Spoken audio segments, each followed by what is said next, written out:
My name is Santoshi Rajwan and I belong to Ghosi. I am learning English speaking from Global Spoken English. Today I am going to deliver a speech on success. I want to start my speech with some awesome lines. हमारी सोच ही हमारे जीवन का निर्माता होती है. Our thinking is the creator for our life. यदि आप विफलता पे ध्यान नहीं देंगे तो आपको सफलता कभी नहीं मिलेगी. If you don't pay attention to fail, you will never get success. None can deny that the world blind respect and trust wealthy people. Money is the prime dynamic force in the drive this world. The sooner we acknowledge and appreciate fact, the better.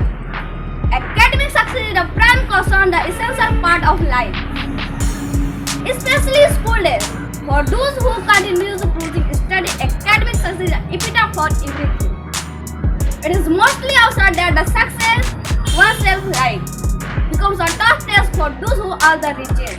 Here is where the common people feel the successful to have a happy personal life.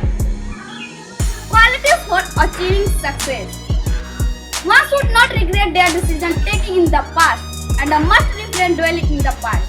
We must give deep thought before taking any decision and dwell utterly from the mouth. I end up my talk with special thanks to you all wonderful people for listening to me with great patience. Thank you so much and have a good day. बहन भाइयों, अंग्रेजी की बढ़ती हुई जरूरतों को देखकर उसे नजरअंदाज नहीं किया जा सकता. अगर आप अच्छी नौकरी करना चाहते हैं या आप किसी इंटरव्यू में जाना चाहते हैं तो बगैर इंग्लिश के ये संभव नहीं है. तो बहन भाइयों, देर किस बात की,